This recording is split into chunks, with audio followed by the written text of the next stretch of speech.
Yo, what up YouTube? Coming at you with an impromptu video today. Gonna do some cooling mods to the 370.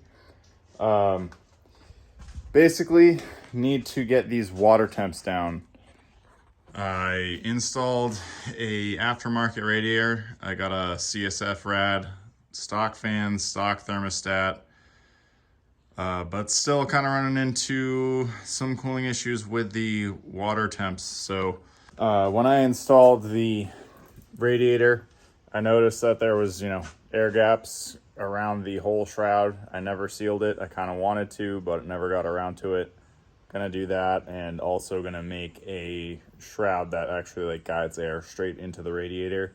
I'm hoping with those two things that it's gonna make cooling a lot better. So hoping that is the case, but yeah, let's get into it.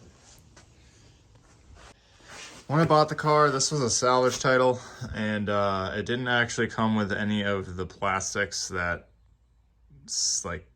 isolate the radiator. So I might try to make some sort of shroud that actually isolates the airflow to go directly through the radiator and the oil cooler, all that stuff, because right now it doesn't really seem to cool all that great, even with the CSF radiator that's in there. So I'm gonna try and make some sort of shroud.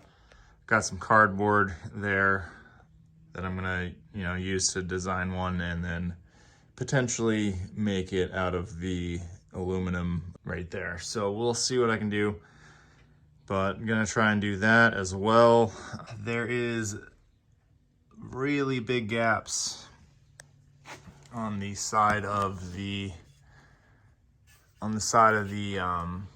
man, you can't really see it, but on the side of the radiator, in between the radiator and the actual shroud, there's not really the best seal.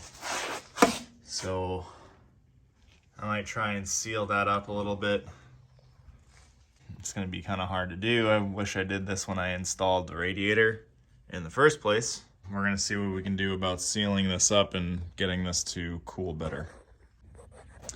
All right, so I got the oil cooler out of the way, got the power steering cooler out of the way.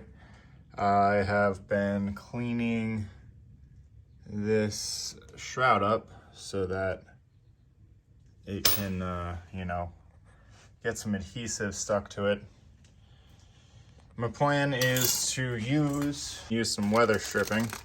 This is not nearly thick enough though, so might need to go and get some thicker stuff, but I'd like to get some stripping around the radiator and try and seal it up to the actual shroud. Okay, and we have graduated from this scrap. Doesn't really have, the adhesive on here is really bad. Graduated from that to aluminum tape. It's not the prettiest thing in the world. Had to use aluminum tape and then also a heat gun to get it to stick. But this is gonna definitely seal up the radiator, and it's a very cheap way of doing it and effective. I mean, this is what you would use on HVAC equipment. So a little bit of this. Gonna continue working my way around with aluminum tape until this is completely sealed to the shroud / core support. All right, so we got everything all sealed up. So I had to go around the actual condenser here. Yeah, it might look cheap and tacky or whatever, but this is definitely 100% gonna work, and it's very affordable. So, I mean, it's what they use for HVAC and all that stuff. I don't really see an issue using it on a car. I got the top part actually sealed with the aluminum tape. This should cover this tape up so you won't actually see it, but it will be a lot more sealed than it was previously. Okay, and I got that foam reattached, and can't see the foil underneath of it. that radiator is sealed to the shroud, completely sealed, except for, you know, the corners where, I guess right here, these corners and these corners are not sealed. That's the only part that is not sealed. We did end up getting that full layer of foil underneath this foam. And I guess there's also out back, there is your openings for your hoses that I could probably also touch up in the future, get a little bit better of a seal on it. But I think that this here is gonna help with temperatures a lot. Who knows, we'll find out. So from here, now that that's sealed, I am going to try and design a little bit of a shroud off of the core support. There is one that comes stock on the car, but mine never came with one because, again, this was a salvage car, so this had been in an accident previously. So what I'm thinking about doing here is going to end up using a bolt or something. Either gonna bolt it in or use some sort of clip, but I gotta find some way to get something that's gonna seal better towards the opening of the bumper so that I can get air, as much air to go through the radiator and the oil cooler and the power steering cooler as possible. I do have this little undershroud here, which does help a little bit, but behind the bumper, wheel wells are exposed. So I want to try and make that a little bit better. We'll see what I can do.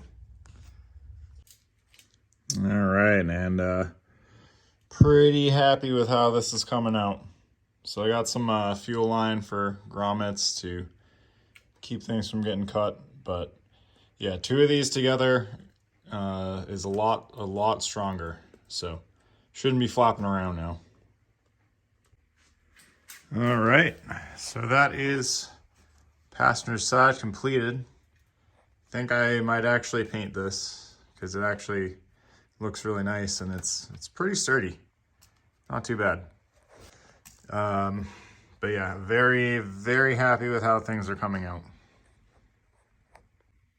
All right, so I got the driver's side put together or sandwiched together. I got the first roll out, traced the pattern onto it, then I bead rolled it with a Sharpie on some cardboard to give it a little bit more rigidity, and marked my holes.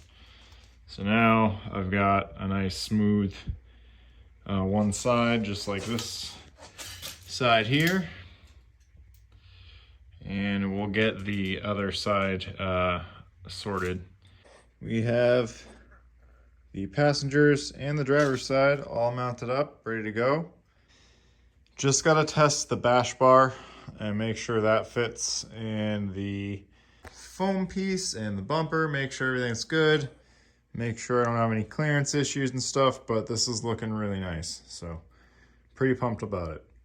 I just got everything like mounted back up with the bash bar. I think this came out pretty good for my first time trying to make a shroud. Like, it's a couple points where it's contacting and whatnot, but just gonna get this front bumper back on, and I think what I'm gonna do is take this for a drive and see if anything has changed with just running operating temperatures. Figure before the drive too, I'll kind of try to show you guys, but that shroud, I don't know if you can see right in there, but it doesn't actually, like, it seals up to right here, which is pretty sweet. It goes like inside of this fin, and same thing on that side too, so definitely has sealed up the entrance to the radiator. All right, and also got my new shift knob in from GK Tech, so no longer gonna miss shift down into neutral like I did during that comp, so hoping I don't have any issues at the next one. I'm gonna go for a little drive in the car and see if anything has changed, anything that I can notice just driving on the road, as far as operating temperatures, how fast it cools down, stuff like that. I'm having a feeling that really I'm not gonna see the benefit of this until I go to my next drift day. So, but I'm gonna take this thing for a drive and see what kind of temperatures we get.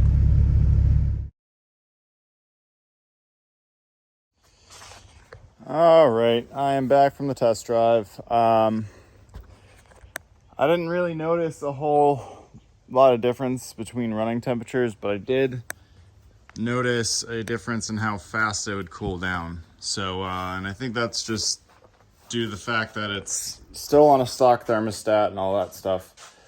But it looks like it's cooling down faster, which is good. Like when you come from a stop and begin to drive the car, it's actually, going down pretty quick. So I'm pretty pumped about it. Was it worth it? I hope so. I think it's worth it. It's gonna cool down faster, and it being a drift car, I kind of need all the cooling that I can get, and if it's minuscule, it is minuscule, but it's something. So if you guys enjoyed the video, please comment, rate, and subscribe, or comment, like, and subscribe, and I'll catch you guys on the next video. Probably going to be the drift comp. I'm not sure. I might sneak in a sim drifting video here or there, but have a nice night, day, wherever you are, and peace out.